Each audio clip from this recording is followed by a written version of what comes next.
We have lots of interesting news in this news update today. In the Philippines, a foreign tourist has been killed, the body found. There are protests about former President Duterte's arrest and sent to the International Criminal Court. There's election news involved and other expat-related news as well.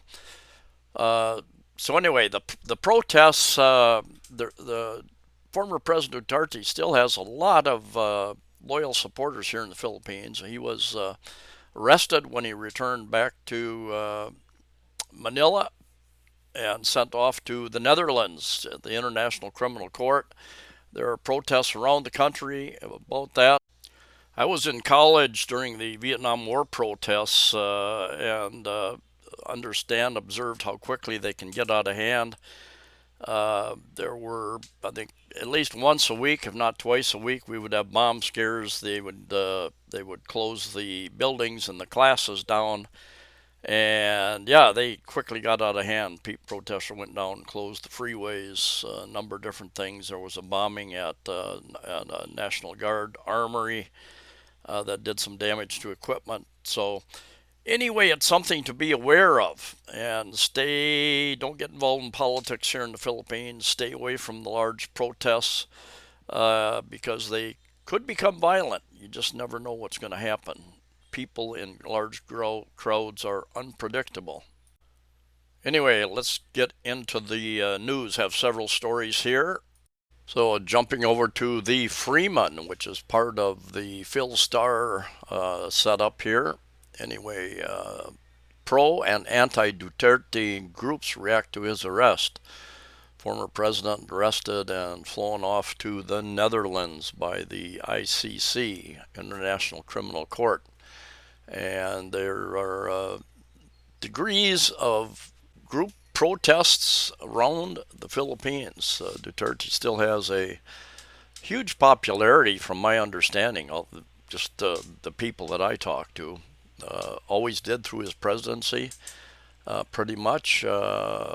Anyway, let's get down here. Recent arrest of former President Rodrigo Duterte continued to collect mixed reactions from Cebu, with human rights groups demanding full accountability for his alleged crimes, while his supporters decry the move and rally behind him. In Cebu City, families of extrajudicial killing victims, as well as solid Duterte supporters, held separate events, either feeling partially victorious over the former president's arrest or grieving for what happened to their Tatay Digong. Padilla said that while security situation remains stable, the AFP is actively monitoring developments and is prepared to respond appropriately to any threats to peace and order.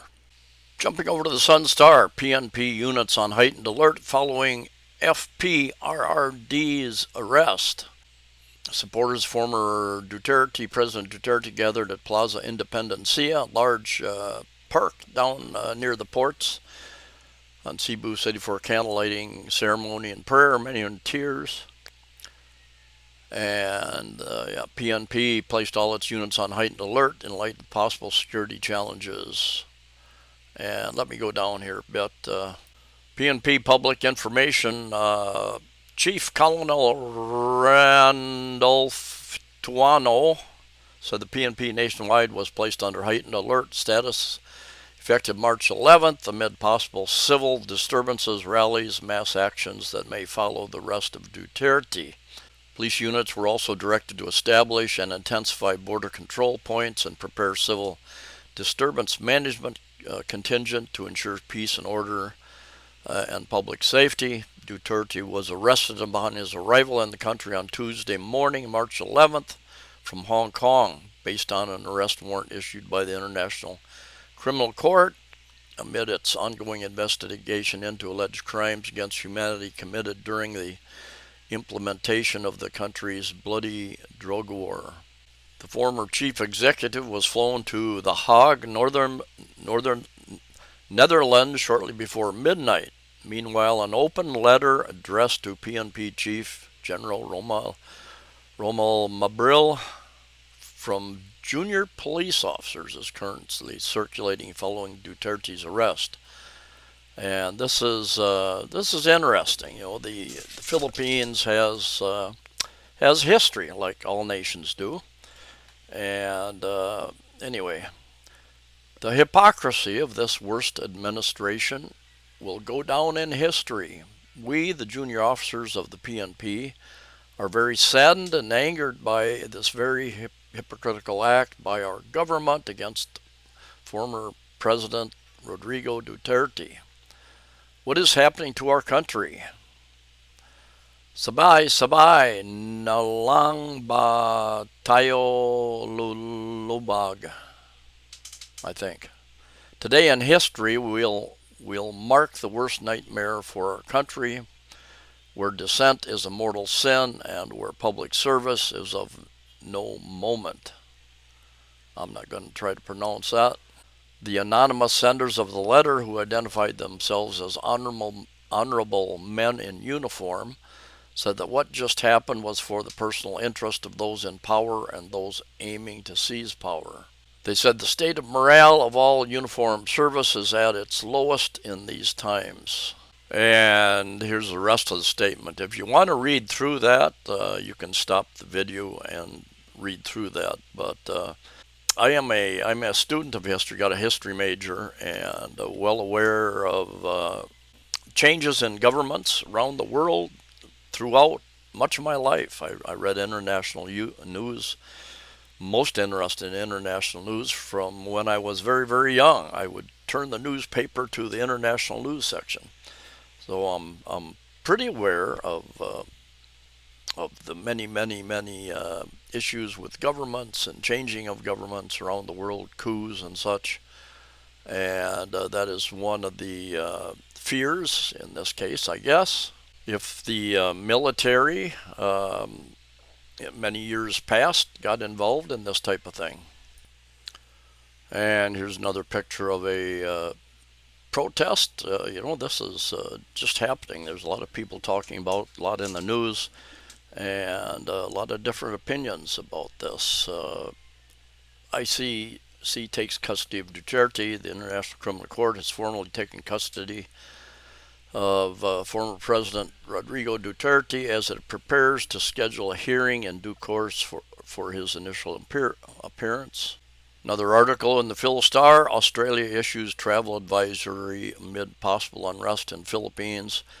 The U.S. State Department, in my opinion, is a little much too broad in its statements about the Philippines. Mindanao, and for instance, there are parts of Mindanao are kind of no-go zones, and others that are pretty questionable. But there's much of the Mindanao that is pretty safe for most people, I think. Australia has issued a travel advisory urging its nationals traveling to the Philippines to exercise caution, warning that there is an increased risk of demonstrations and civil unrest following recent events. Australians were also advised to avoid protests and large gatherings as they may turn violent. More news.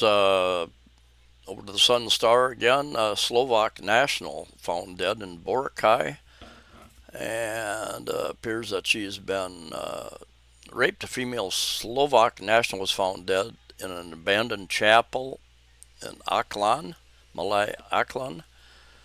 The victim was identified as Michela Mikova, 23, who was reported missing March 10th. The victim's decomposing body without lower garments was recovered in an abandoned chapel. PNP, Philippines National Police, denies using excessive force during Duterte's arrest. Original article: Rodrigo Duterte arrested at NAIA on ICC warrant, International Criminal Court. Armed group ransacks San Juan building. Oh no. Authorities said the commotion erupted after unidentified people forcibly entered the VV Sullivan building at around 3 a.m., destroying doors and closed-circuit television cameras as well as breaking glass. Special weapons and tactics team was deployed to secure the building. According to police, the incident stemmed from a corporate property dispute. Some of the people involved in the incident were allegedly after land titles stored in the company's vault. Another probably election-related shooting in the Philippines, and this is from the Phil Star. Abra town poll candidate shot dead.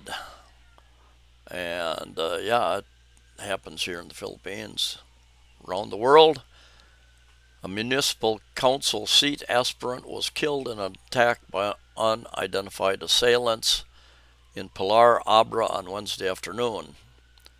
Melchor Gottman was on his way home on a motorcycle with his companion when he was killed at around 5:10 a.m. The assailants did not harm Gottman's companion. Police have yet determined if the killing was politically motivated. On the same day, former village chief was wounded in an attack by an unidentified suspect in the province's capital. Two Reds, another story from the Phil Star. Two Reds, communists, slain in Bukidnon encounter. Bukidnon, here's Cagayan de Oro on the north end of Mindanao Island, and Bukidnon is pretty popular. This area is pretty popular with foreigners. I know one of my subscribers, husband and wife, they built a house someplace up here in the mountains, and this is a pretty large province, Bukidnon province and Bukidnon town, and when you get up into the hinterlands, kind of remote areas, that's generally where you will read on some of the various islands there are still NPA, the armed group of the Communist Party in the Philippines. And over the years, I've read a number of articles where there's fights and Reds, the army fighting the communists up in the hinterlands, up in the remote mountains up in this area. Two alleged leaders of the new People's Army were killed in an encounter with the army. They were wanted for charges of extortion, arson, multiple murder, and drug trafficking, filed by local executives, indigenous tribes in Bukidnon, and the Northern Mindanao Police. So a couple things here. Yeah, extortion. They will, where do they get their money? Well, they extort it from the locals, from businesses, from the local people. Give us food, give us money, or we're going to create problems. We're going to burn your houses. We're going to burn your equipment if you're a plantation. And then indigenous tribes also. You've got the Philippines has many indigenous tribes.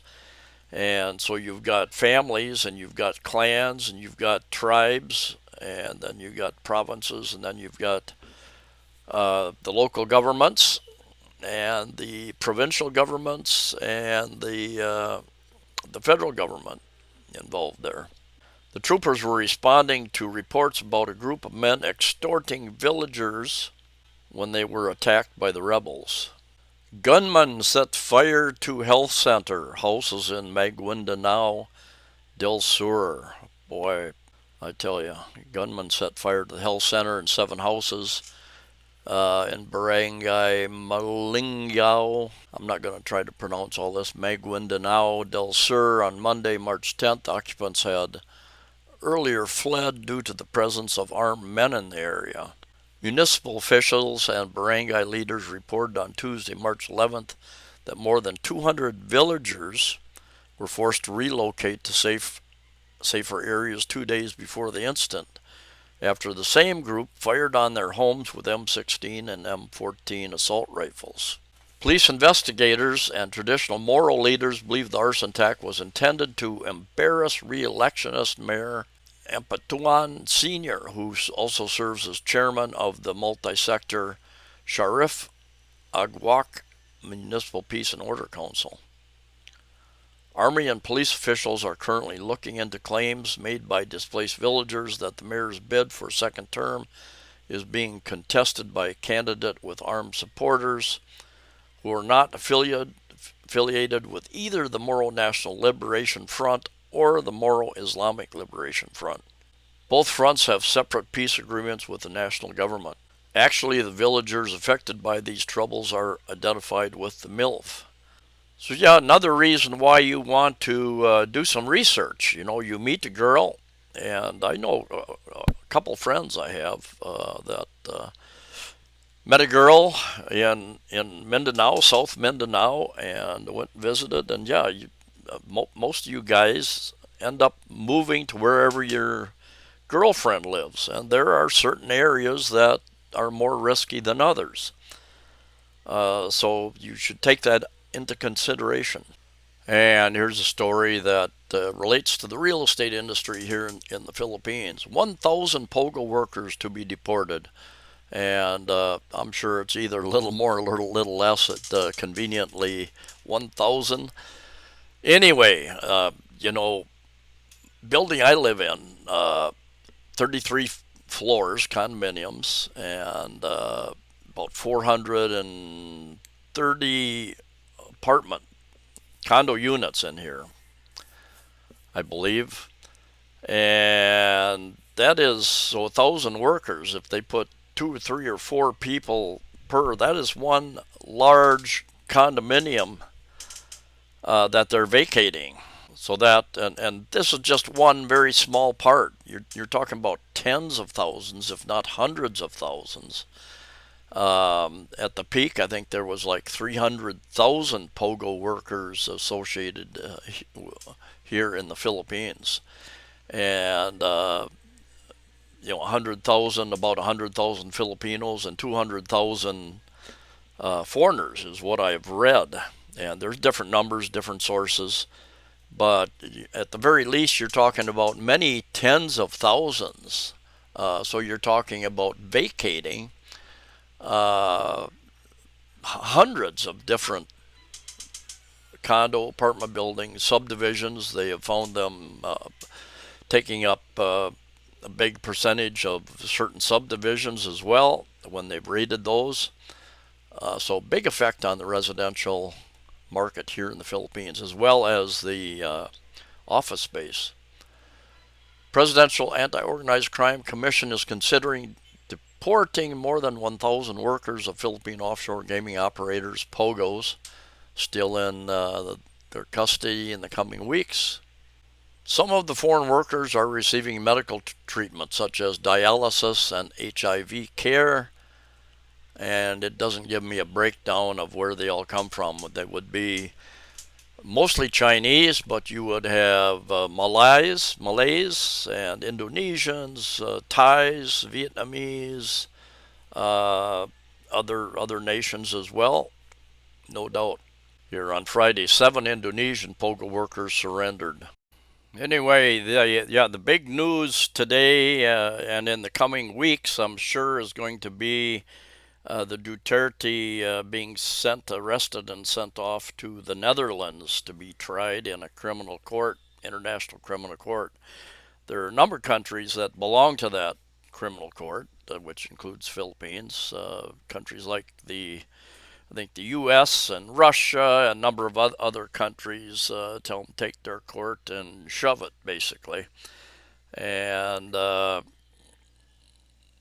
anyway, yeah, there's a big question on sovereignty, national sovereignty. If you want to try your own leaders, should you that is a discussion ongoing. Should you let an international body? There are a number of international bodies that have had control during the lockdowns. WHO, for instance, and how much influence should you allow international bodies to have? It is a discussion that is being had, and it should be. There should be free speech and ability to disagree and have a discussion about all these types of things without violence. Without violence. And anyway, at this point in the Philippines, it's a done deal. So It's the next step. We'll just have to wait and see how it evolves over the coming days, perhaps weeks. And I watched the people's revolution, people power revolution on television back in the USA. Kino getting assassinated when he came back into the country, and I forget the exact year that happened. And with the Marcos regime being kicked out of the Philippines, the way back in what 70s, 80. Forget the exact date again. I should have looked it up before I did this video. Anyway, yeah, I've watched coups and that type of thing all over the world for decades, many decades. Always interested me watching history. Nothing surprises me anymore. But anyway, thanks for coming along. Safe travels, and we'll see you in the next video.